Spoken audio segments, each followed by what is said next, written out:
Hi guys, a disgusting game the media is playing when it comes to the nurses' strike is to grill them on two things. One, that people will suffer as a result of this industrial action.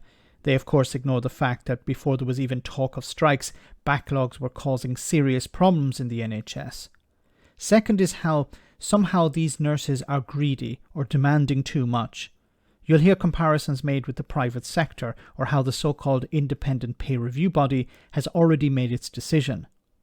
Here Nick Robinson of the Today programme, who earns in excess of £250,000 a year, grilled the head of a nurses' union on pay.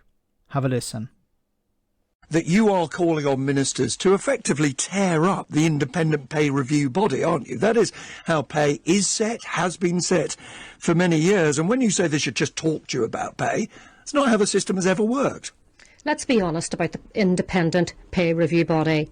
The independent pay review body is set up by government, they're paid by government, and they are appointed by government. And so you're turning your back on a process that all your predecessors, that the Royal College of Nursing has always cooperated with, worked with, you worked with, up until just a few months ago. And what has that independent pay review body done for nursing? Economists telling us very loud and clear that nurses work 5 days a week and get paid for 4, a free day a week from every member of our nursing staff, earning a very, very low salary. That is unforgivable as far as I'm concerned. This system, the independent pay review body, was set up at the time of Margaret Thatcher. It's out of date and it needs to be reviewed. It does not work for our nurses. It may work for this government, but it certainly doesn't work for the lowest paid workers in the health service, and including our nurses. Hold on a second, Pat Cullen. The independent pay review body actually recommended a rise higher than ministers wanted this year, and indeed specifically loaded that pay increase onto the very lowest paid. So some of the very lowest paid, porters, admittedly, not always nurses, are getting more than 9%. And they deserve every single penny of that, but they actually deserve more, because just like nurses, their pay over this last decade has been eroded by 20%. But you're saying, in other words, that this is a political battle now, that the Royal College of Nursing, like every other union, now says we're in effect having a political row with the Conservative government and we're going to force them to back down. Is that right? I'm having no row with anyone. What I'm asking this government to do is please listen to the voice of nursing. And if you listen to the voice of nursing, you listen to the voice of patients. If you want to stop draining, and this is to the government today, please get into a room to us and we'll be reasonable with you if you're reasonable with us. Let's get in. I'll set my objectives. You can set yours. And I'm sure you'll find that I will not be unreasonable. That's all they're asking for. They're asking for the minister to come and speak about pay.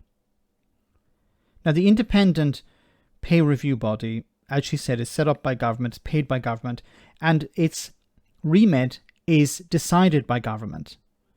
Now, the last pay increase they were talking about generally across the board was 3%.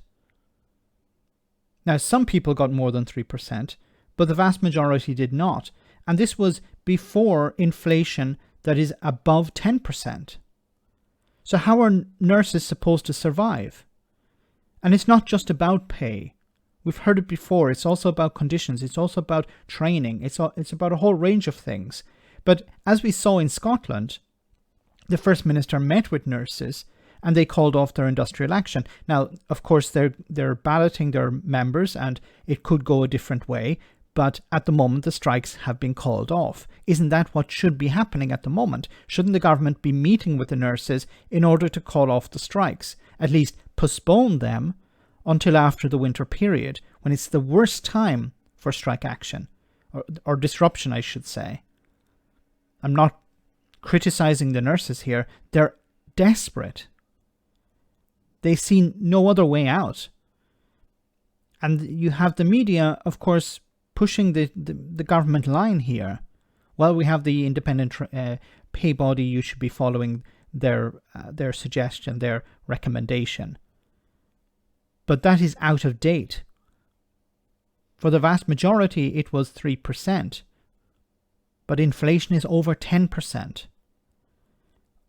But it's not so much about pay, as we know. It's about stopping nurses from leaving the profession. It's about recruiting new ones. Pay isn't very important.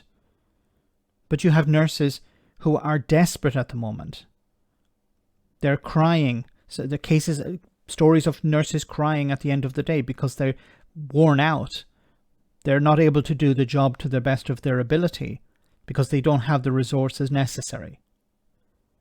They were clapped during the pandemic and now they're being ignored. Let me know in the comment section, guys, what you think about all of this. As always, your comments are greatly appreciated. Thanks a lot.